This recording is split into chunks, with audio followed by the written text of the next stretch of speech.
Sekarang saya masuk kepada kesehatan. Karena adanya kenaikan jumlah pasien, jumlah positif COVID, kita akan menambah anggaran bidang kesehatan lagi. Untuk klaim perawatan pasien, dengan jumlah tadi bed occupancy-nya udah naik, berarti jumlah pasien meningkat. Saat ini anggarannya sudah ada 40 triliun. Ini termasuk yang tagihan tahun 2020. Kami akan menambahkan 25,87 triliun lagi di dalam rangka untuk mengantisipasi biaya perawatan pasien dan isolasi mandiri. Jadi total untuk perawatan pasien COVID dan isolasi mandiri akan mencapai 65,9 triliun. Ini perawatan, bukan vaksin. Vaksin sendiri lagi nanti ada 54 triliun. Kemudian Bapak Menteri Kesehatan dan jajaran membangun berbagai pusat rumah sakit darurat di dalam mengantisipasi kenaikan jumlah COVID ini. Asrama-asrama haji dikonversi menjadi rumah sakit darurat di Pondok Gede, di Surabaya, di Boyolali, di Bandung, di Yogyakarta. Itu membutuhkan 2,75 triliun untuk mengkonversi mereka, untuk melengkapinya. Kemudian untuk belum masih kiri lagi.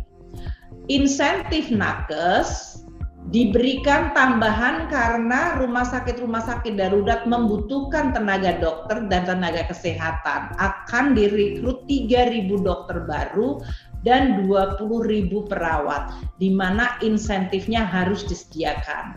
Maka kami menambahkan 1,08 triliun di atas 17,3 triliun bagi insentif tenaga kesehatan, baik yang di pusat maupun di daerah. Jadi totalnya 18,4 triliun dari tadinya 17,3 triliun. Nanti percepatan untuk pencairan Bapak Menkes yang bisa menjelaskan, tapi kita sudah menyediakan anggarannya. Dan sekarang juga akan dibagikan obat-obat bagi para yang terkena COVID positif tapi melakukan isolasi mandiri, diberikan paket obat isoman, isolasi mandiri, disediakan 2 juta paket. Ini terutama untuk menghindari banyak keluhan bahwa obat-obat hilang di pasaran. Kita mengalokasikan 1,17 triliun. Yang tadinya 770 miliar kita tambah 400 miliar sehingga akan mencapai 1,17 triliun. Ini paket obat yang untuk isoman. Beda dengan kalau di perawatan di rumah sakit yang masuk di dalam 65,9 triliun sebelah kiri.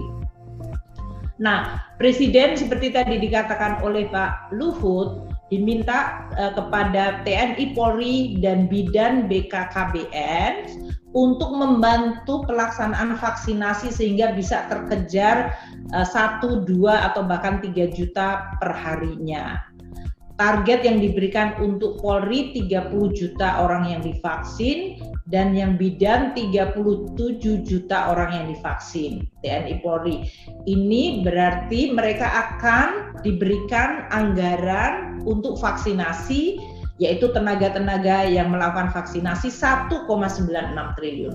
Sebetulnya anggaran ini ada di daerah, namun selama ini tidak terjadi sehingga tadi kita mendengar keluhan dari TNI yang melakukan operasi vaksin dan mereka harus mengeluarkan dari anggarannya sendiri. Kita nanti akan berikan dan nanti anggaran yang di daerah kita akan ambil langsung sebelum kita transfer. Namanya di intercept. Kemudian pelaksanaan penebalan PPKM Mikro yang karena ini adalah membutuhkan lebih banyak personel untuk menjaga, memberikan edukasi dan membantu masyarakat, akan ditambahkan 790 miliar untuk TNI dan Polri di dalam melaksanakan tugasnya membantu aparat di daerah di dalam melaksanakan kebijakan PPKM Mikro ini. Sekarang ini Pak Luhut dan jajaran Kemenkes sedang berupaya menambah jumlah suplai oksigen. Kita sediakan 370 miliar untuk pengadaan baik dari dalam negeri dan dari luar negeri. Yang penting kita sekarang mendapatkan suplai oksigen sesuai dengan perhitungan dari Kemenkes dan Pak Menko Luhut. Untuk vaksinasi kita berikan 57,8. Ini belum kita ubah, masih sama. Untuk pengadaannya ada 47,6 triliun dan untuk pelaksanaan vaksinasi di daerah 6,5 triliun. Yang ini sebetulnya masuk di APBD. Ini nanti yang akan kita intercept untuk bisa kita alihkan ke TNI Polri dan kepada BKKBN yang bidan-bidannya akan melakukan vaksinasi, dimobilisir untuk menjalankan vaksinasi mencapai target tadi di atas 2 juta per hari.